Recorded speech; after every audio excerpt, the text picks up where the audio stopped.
Pemirsa Informasi TV, kembali lagi bersama saya Jayanu melalui podcast Informasi TV. Kali ini kita berbincang-bincang mengenai prospek Indonesia ditinjau dari kacamata masyarakat Tionghoa, terutama perayaan Tahun Baru Tionghoa atau Imlek, di mana tahun ini memasuki tahun Shio Kuda, kuda api. Nah, kita pengen tahu nih, apa sih prospek ke depan Indonesia? Hari ini saya mengundang salah satu narasumber, aktivis Tionghoa, pengamat sosial kebudayaan Tionghoa juga, bagaimana pandangan mengenai aspek kehidupan berbangsa berdasarkan Shio Kuda Api. Nah, saya akan berbincang-bincang dengan Bapak Adian Radiatus. Pak, selamat sore Pak. Pak Adian. Ya, sore Mas Jayanu. Kita ketemu lagi nih Pak. Iya, ketemu lagi. Jadi mungkin lagi aktif-aktifnya nih Mas Jayanu. Terima kasih nih sudah dijadikan narasumbernya juga nih ya, untuk bicara politik atau sosial atau masalah yang menyangkut perjalanan bangsa kita ke depan. Karena perspektifnya kan sebagai aktivis Tionghoa mungkin yang mau dipertanyakan itu kan tentang kira-kira prediksi nih kan gitu ya, tahun kuda api ke depannya prediksinya gimana kan gitu. Sebenarnya ini kan soal relatif soal kepercayaan. Tetapi memang ribuan tahun telah berlangsung dan ketika jatuh pada salah satu simbol daripada gambar 12 hewan Shio ini, maka simbol kuda adalah tentu tentang semangat dan energi yang luar biasa. Kenapa? Karena kita tahu kan kuda itu kalau dipacu bisa sampai dulu ya ratusan mil atau ribuan mil katanya. Kuat ya Pak lari ya. Dan semangat gitu. Filosofinya sekarang lagi ditambah lagi elemennya ini unsurnya api gitu kan. Api itu kan membakar lagi ya, gairah yang luar biasa. Jangan dikonotasikan api sebagai penyebab bencana, bukan juga. Ya, api sebagai penyala kehidupan yang lebih lagi. Jadi energinya tuh bertambah-tambah. Nah, berarti kan ini kesempatan emas, kesempatan luar biasa buat suatu bangsa ya, kita buat bangsa kita katakan gitu. Yang masyarakat Tionghoanya juga cukup banyak dan harus diakui banyak berperan juga di bidang pergerakan ekonomi, sosial, dan sejak reformasi juga dapat ikut serta di dalam kancah perpolitikan nasional. Tentu saja kita tidak mau membahas hal-hal yang sifatnya negatif kalau bisa. Tapi kita harus lakukan satu pembenahan.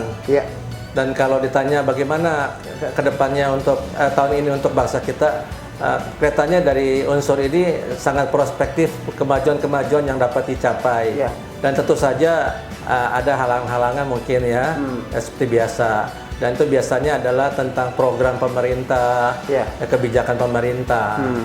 Saya kira kalau pertanyaan pembuka ini ya itu dia Mas, bahwa sangat berpotensi bangsa kita ini meraih kemajuan-kemajuan di tahun ini. Nah, kita suka ngobrol ya Pak ya. Pak Dian pernah kita ngobrol mengenai pemerintahan, politik dan sebagainya. Nah, korelasinya dengan pemerintah dari Bapak bilang ya, pemerintah Indonesia.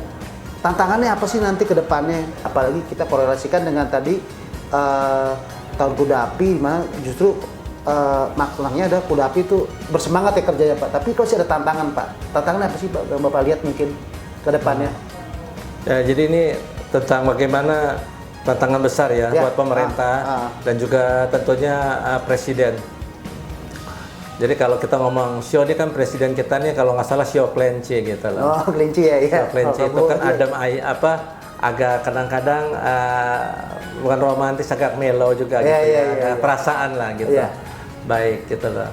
Dan tapi kebetulan beliau kan latar belakangnya kan dari TNI yang mempunyai jiwa sabta marga, mempunyai tekad melindungi bangsa dan negara, dan saya kira itu tidak luntur ya. Kelihatan sekali dari setahun lebih kepemimpinannya yang senantiasa penuh semangat. Dan ini sekarang tahun kuda kan tambah lagi memberi semangat gitu loh. Jadi tantangan yang besarnya begini, ada beberapa proyek pemerintah yang menyangkut bidang ekonomi, kemudian juga menyangkut kesejahteraan, yaitu yang disebut yang sudah berjalan setahunan makan bergizi gratis MBG. Tantangan besarnya tentunya adalah bagaimana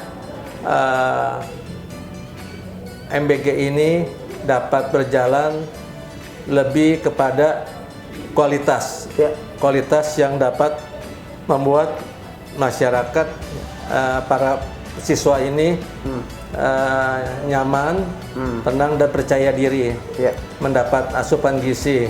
Karena memang kalau kita lihat masih ada kasus-kasus yang tampaknya tertentu saja. Tapi kan kalau dihubungi kan jadi kolektif juga. Nah, itu satu sisi tentang kesejahteraan, salah satu kesejahteraan yang jadi agenda presiden yang harus diperhatikan sekali, sebab bisa terjadi juga hal-hal yang sifatnya tidak diduga gitu.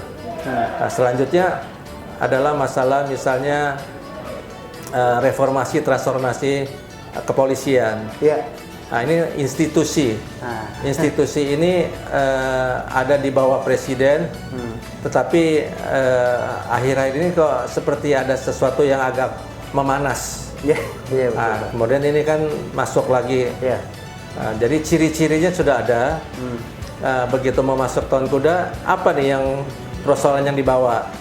Persoalan yang dibawa kan kemarin kan indeks harga saham gabungan juga anjlok. Sempat anjlok, betul. Karena itu.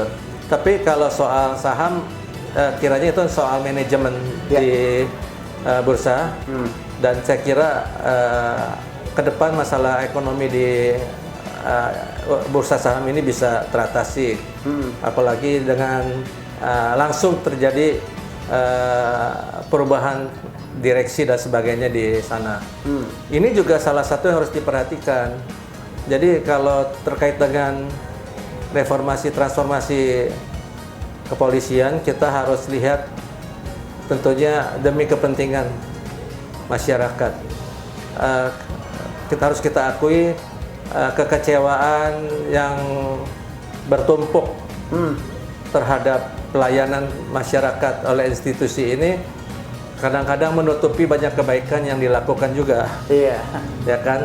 Jadi biasanya hal yang buruk itu ada 5, yang baik ada 50, tapi yang 5 ini jadi seperti tolak ukur. Nah, ini presiden harus bijak, harus bijaksana, dan bukan presiden saja nih, dari pihak kepolisian juga harus memahami kepentingan bangsa dengan lebih bijaksana. Ini bukan soal adu kuat personil, artinya adu kuat menjaga presiden dah. Kan ini cita-citanya menjaga pemerintah. Betul.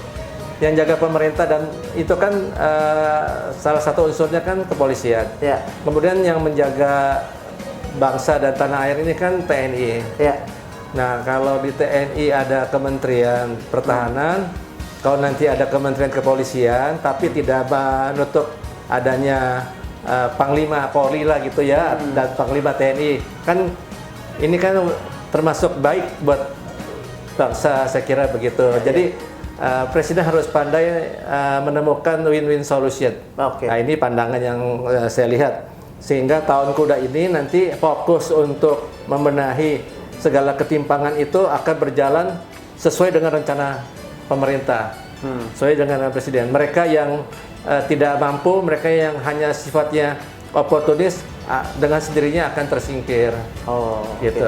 Pak, tadi Bapak sempat menjelaskan bahwa kan orang sempat berkonotasi bahwa kuda api nanti hawanya panas nih Pak, kan orang, tapi ternyata Bapak menjelaskan bahwa kuda api justru bersemangat ya Pak. Namun kan kita kembali lagi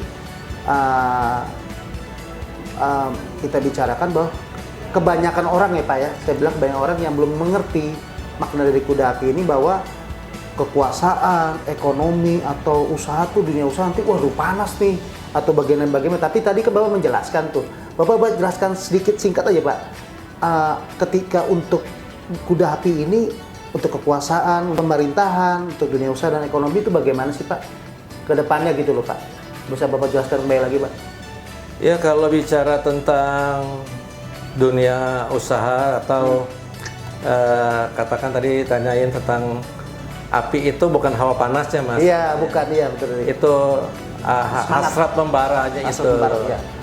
bukan soal gelora panas yang apalagi artinya negatif enggak juga. Betul, tapi ini soal gelora. Jadi gabungan antara kuda yang semangat dengan api yang menggelora, membakar semangat itu ya, memang dampaknya harusnya cukup baik ya buat ke depan. Karena kuda ini kan juga kalau boleh dibilang sifatnya mengayomi, menjaga majikannya, mengawal, itu mengantar majikannya menuju tujuan. Ya kan, ini berarti kesempatan yang bagus sekali. Nah oleh karena itu saya kira dunia usaha harus optimis. Mendukung sepenuh hati apa yang Presiden ingin lakukan, dan tentu saja segala penanganan hal-hal yang bersifat ilegal harus dipatuhi, harus dimengerti. Tentu tidak enak juga kan kalau kita berbisnis ilegal. Dan kerjasama pejabat dengan pengusaha harus ditingkatkan dalam bentuk sinergi yang positif. Kesempatan di tahun ini sangat luar biasa. Pejabat memiliki kesadaran yang lebih baik, apalagi banyak misalnya tampil nanti beberapa tahun depan ini mungkin wajah-wajah baru, ya, mereka yang mempunyai idealis dan mempunyai tekad yang sama dengan kepemimpinan Presiden untuk turut serta membangun negara ini. Ada potensi beberapa tokoh baru ya, selalu ada, itu akan berbunculan, dan juga dari kalangan pengusaha. Mungkin kalau kita bilang pengusaha kan sudah ada yang mapan nih. Dalam beberapa waktu terakhir ini kita lihat cenderung berjalan di tempat tuh. Mereka yang di papan oke aja, hanya merawat bisnis, tidak expand, tidak ini. Tapi kadang-kadang juga harus menghadapi problem. Ya terus terang problem yang menghandicap itu kan birokrasi di perpajakan. Ya, tapi pengusaha selalu tidak mau berbenturan. Nah ini nanti dengan adanya Menteri Keuangan yang baru nih, mungkin baru setahun ya, Icas ya, kelihatannya unsur dari beberapa menteri ini ya, yang salah satunya Menteri Keuangan ini bisa membawa dampak yang baik dan meyakinkan. Karena para pengusaha kan juga sebenarnya ingin berusaha dengan mudah, tidak dipersulit.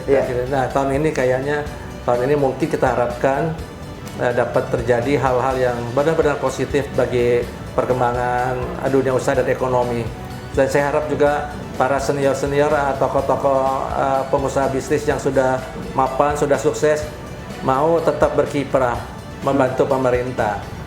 Karena kelihatannya kan ada stagnan sedikit nih, ya cukup terasa juga sih. Tapi karena upaya perputaran di tingkat ekonomi real masih berjalan, jadi kelihatannya masih tampak biasa-biasa saja. Sebenarnya harus ada sedikit pemicu ya dari pemerintah juga untuk menggairahkan ekonomi dan meyakinkan para pengusaha yang sudah selama ini berkiprah dalam perputaran ekonomi kita. Wah luar biasa ya penjelasan dari Pak Dian mengenai prospek ke depan memasuki tahun kuda api tahun 2026 ini.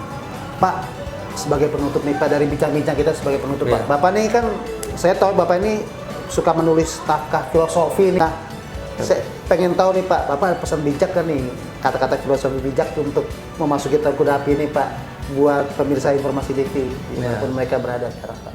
Ya dulu saya pernah bilang kalau api itu membesar kan bukan karena minyaknya juga ya, tapi karena angin yang bertiup. Tapi kalau angin tidak bertiup tuh api nggak besar juga gitu loh. Nah ini angin yang harus dijaga oleh pemerintah adalah angin kepercayaan yang kondusif.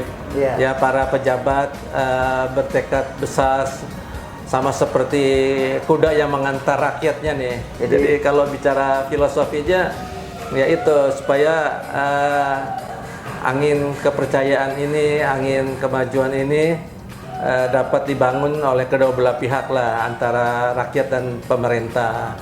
Saya harap, kita berharap ya, dengan memasuki tahun kuda api ini yang sekali lagi dipercaya oleh masyarakat Tionghoa terlebih khususnya, bahwa akan menjadi kebaikan buat bangsa dan negara kita.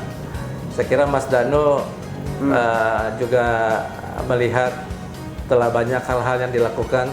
Terus sekali lagi, jangan membuat rakyat bingung. Iya. Gitu. Harus informatif Pak ya. Rakyat juga jangan ragu-ragu. Jadi begitu aja. Filosofinya adalah gotong royong. Oke.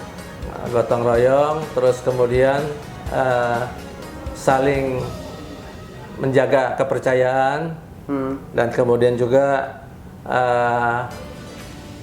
menghantar nama harum bangsa dan negara kita ini di mata dunia internasional. Saya kira itu aja, Mas. Oke. Luar biasa. Pemirsa, demikian pandangan perspektif dari seorang pengamat aktivis Tionghoa, juga pengamat politik dan sosial, Pak Fadian Radiatus, mengenai bagaimana kita memasuki Indonesia memasuki tahun yang baru dari perspektif tahun baru Tionghoa, itu Sio Kuda Api. Semoga melalui penjelasan ini kita bisa lebih bersemangat lagi menjalankan hidup, bersemangat lagi melakukan segala sesuatu, bukan saja untuk kepentingan kita, tapi juga untuk kemajuan bangsa dan negara kita. Terima kasih Pak Fadian Radiatus jadi menjelaskan semuanya. Bersama saya Jaya dari Informasi TV.